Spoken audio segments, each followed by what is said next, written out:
everyone, this is Margaret Manning with 60 and Me. This is the place where women over 60 come to be inspired. My guest today is Dr. Margaret Rutherford. Dr. Margaret is a clinical psychologist and she specializes in anxiety and depression. She's been working in the United States in Arkansas for the last 20 years in this role, and she writes a lot about midlife and relationships and depression. It's great to have you here, Dr. Margaret. Thank you so much. I'm delighted to be here. Thank you. It's a pleasure. You know, we have a big community, about maybe 150,000 women now in our 60 and Me community, women over 60. And I think we experience this wide range of feeling and, that you write and you have a practice that deals with. And that's this idea of depression. And if you could start us off by just explaining to me and to the audience, what the spectrum of depression is, like from anxiety to depression and in between. Of course. There are many levels of depression. There's something called dysthymia, which is a more moderate depression. It's more, you could have some low self-esteem, you can have depressed mood, but it has gone on for a longer period of time. In fact, to be diagnosed in an adult, it has to be present for 2 years. Okay.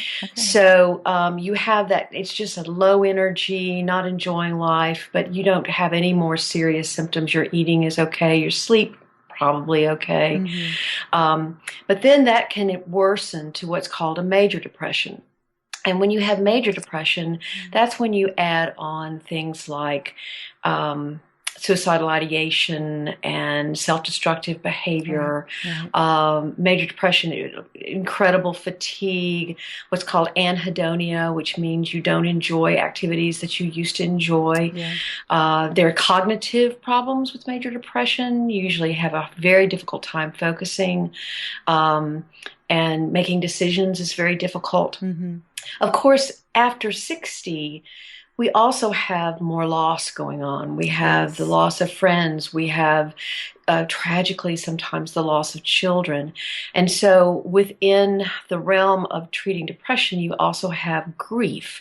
And grief can be, it's not exactly a diagnosis, but it can often, if grief becomes entrenched, then it can lead into what more looks like a really, unfortunately, very rock solid depression where they're not getting any better from the grief. Yeah, I'm really glad that you mentioned that because we have, a lot of women in our community in your 60s, like you say, these things happen. Loss begins to become a part of your life. And we recently did an article on depression, and the responses were just breathtaking and heartbreaking in their depth. That people had been living with the loss of a child, particularly for years. And it was lovely that people in the community were trying to help each other and be supportive. But let's start there for a second. I mean, how do you help someone who is going through that kind of, I guess, major depression at an extreme, at a severe loss?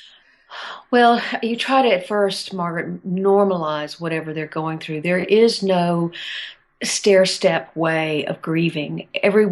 Some people reach feelings of sadness very quickly. Other people get busy and taking care of the business of death.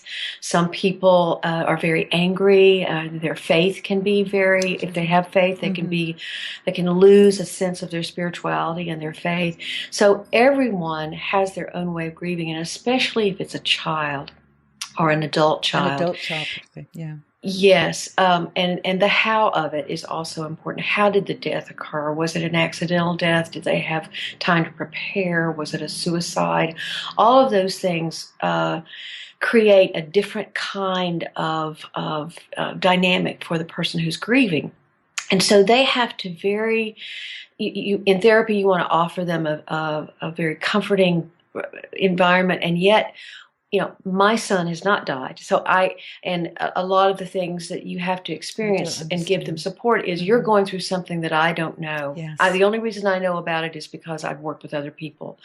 So you point out something so important, that they can get support from people who've gone through the same loss. However, sometimes when the loss is acute, when it just happened, then they are not ready to hear about anybody else's sorrow. They can't hear about it. It's usually months to years after that they can absorb Yeah. what other people who've gone through that experience have to say to them.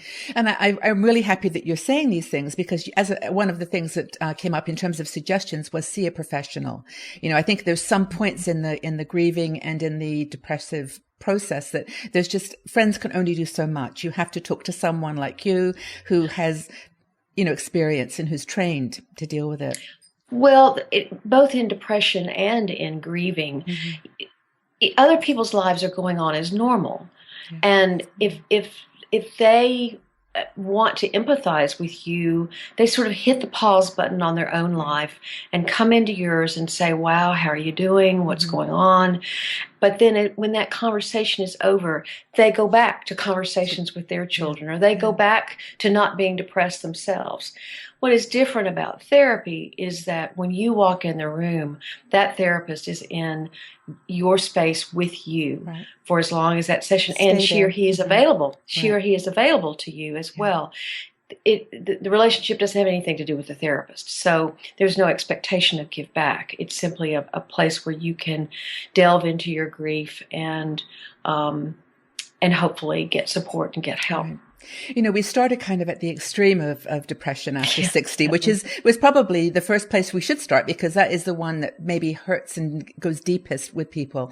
But in the spectrum that you discussed, though, there's another whole area of anxiety and, like you said, low self-esteem and just not feeling good about yourself, not feeling that you have purpose, or whatever is the cause. So tell us a bit about that end of the loneliness, anxiety, lower end of depression, and what people can do or what they shouldn't do. Anxiety and depression are really two different things. However, I've never seen anyone with severe anxiety who's not depressed about it. I have seen depression without anxiety, but I rarely see severe anxiety without depression. And as far as its significance in when you're past 60, I think that there's so much more ambiguity, and anxiety is about focusing on the future. Yes. So when that future is getting more and more unknown, more and more ambiguous, we're all facing our own mortality. Again, we have some loss that's usually a thread through there, our parents, that kind of thing. Then that ambiguity can get to be very overwhelming. And you have to help someone stay more solidly in the present. And of course, depression, if you have a combination of anxiety and depression, then someone who is depressed is already over-focused on the self. So it's this fine balance of trying to help the anxiety, the person with the anxiety, for them to rivet themselves in the present, but also help them not focus so much on themselves that they're not engaged with others. So what can people do? If you have a friend who's feeling depressed at that anxiety, depression level, or what are some things you would advise someone going through that to do? For example, I wouldn't advise you stay away from alcohol or stimulants that are going to, numb the feelings, or you try to, do something to escape from things. What would you suggest that someone do?